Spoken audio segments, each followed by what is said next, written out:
I've been with the company for 3 years. When I joined, it was kind of like it was a prototype stage. So taking a lot of the original ideas that wanted to go into the game.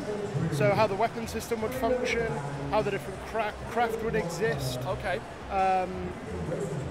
And take things like single player, how they wanted to be implemented.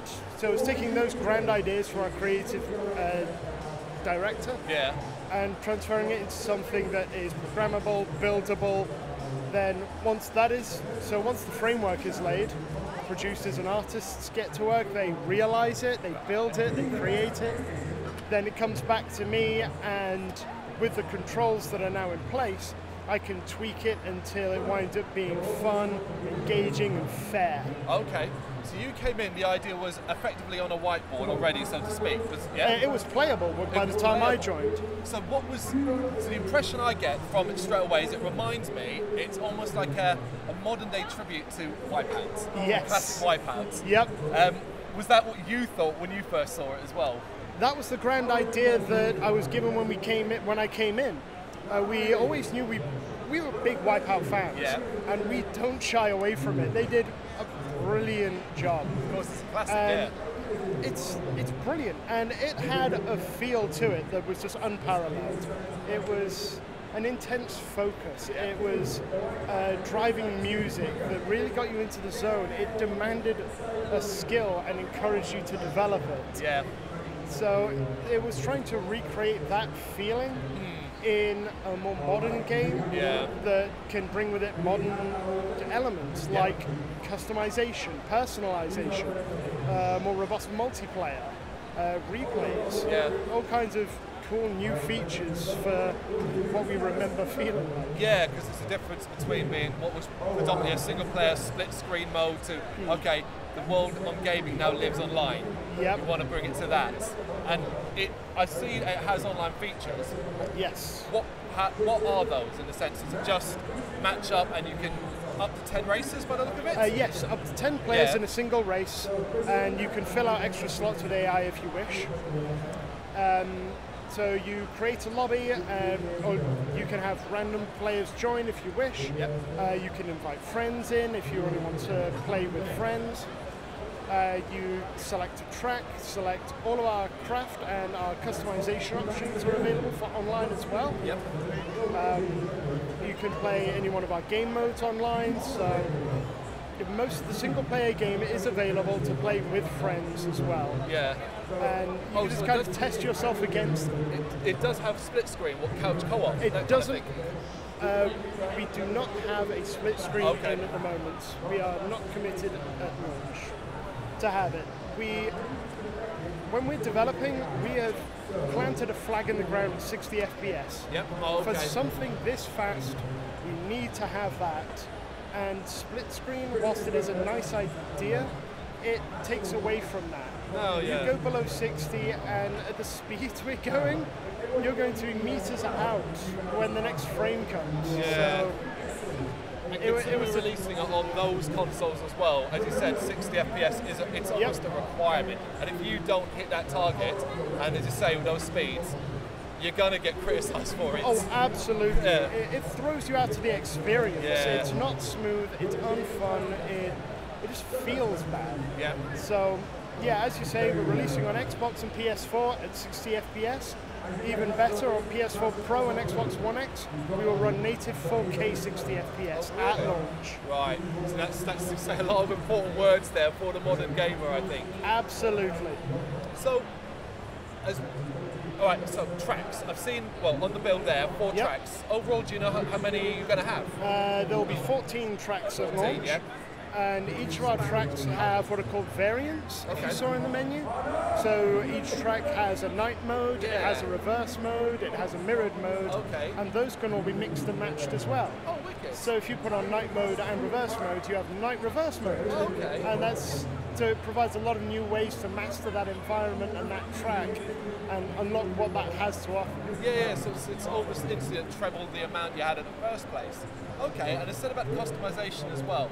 There was a lot of options, a lot of instantly almost overwhelmed. It's like, okay, there's a lot to do here. It is a lot at first, which is why we have the 5 craft in. that serves as a starting point. So each of the 5 craft have their own stats. They do well at one thing, and that is supposed to be for our newcomer to get in. They can say, okay, I want to be agile and I'm not quite into it, I'll take the agile craft, or I want speed, I'll take the speed craft. And then once you've gotten used to the game and you're willing to go a little further, you can go into the garage, you can equip cards, you can customize it. Every bit of your craft can be like tuned to your liking. So acceleration, top speed, turning, air brakes, hover height, all of it can be changed. So eventually you will take a basic craft and you will tweak it to be yours. It's your expression as you go. Yeah, and obviously it's futuristic, so to speak. How much fun has it been, like, because when it comes to creating, I guess, futuristic level designs and ships and so on, and you want to give it that style of sleekness, the ships in particular, conjured up the image of they're sleek, they're pointy, they're designed to go fast. I guess that's a lot of fun, and did it kind of just get the imagination rolling as to what you could put out there?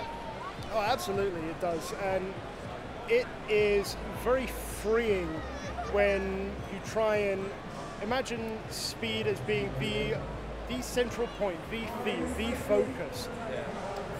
Just focusing around that lets you run completely wild. You can think about how just about anything would adapt if it were to be at hundreds of kilometers an hour. The tracks are very freeing because it's anti-grav. You can get away from tracks that any vehicle with wheels would be able to drive on. So we can twist, we can flip, we can split, we can have jumps in place, we can do. There's just so much that you can do. It really is one of those almost, so it just lets your imagination run wild, and okay, this is what we want to do. So, from what I've seen, other than just the Wipeout influence as well, in their sense, do you feel pressure knowing that the racing side of gaming is dominated by certain big boys, and they're going to star, mind you, and that people tend to buy one racing game for a year and so on, and it might be the Forzas of the world, basically, and they look at your futuristic game and go, well, it's Wipeout. What would you say to them to drive you to go pick this up?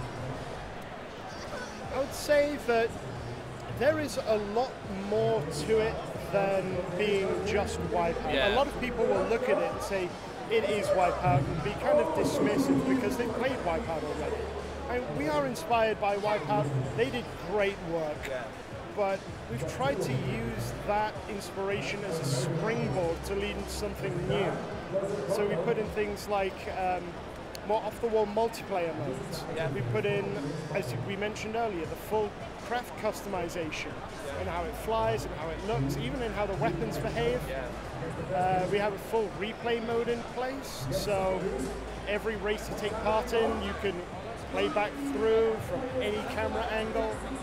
So it's good for the streamers out there, that sort of stuff.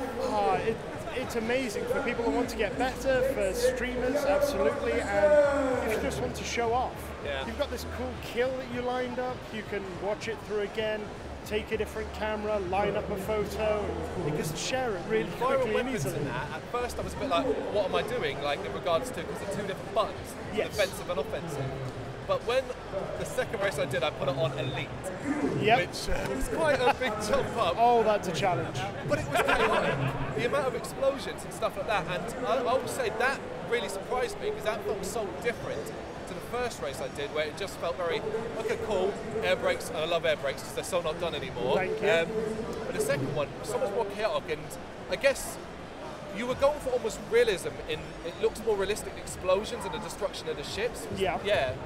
That was definitely it. We wanted future sci-fi, but we didn't want something that was unrelatable. We wanted something grittier, more real, something relatable. And to kind of get away from like a sterile utopia sci-fi. We wanted something that looks like it could be achievable. And I think we have done that. Our artists have done fantastic work with it. And as for the weapons, you went straight up to Elite, which is brave, but it's one thing about that we've tried to put in the controls and everything that we do and play about the game is that it's something that is easy to pick up. Yeah. So you can play a few races at F3000 and kind of get it, but there is a high skill ceiling involved. So there is always a way to get better, to further challenge yourself, to get another second or a half second off. Yeah. And providing tools for players to be able to do that was a huge part of what we wanted to do. So when is it out? Do you actually have an official release date yet? We don't have an official release date as such. 2019 is the release window we are committing to. But when there is a release date announced, all of our social media will be the first place to find it. Of course, yeah, just follow on Twitter, like and Facebook, the usual stuff.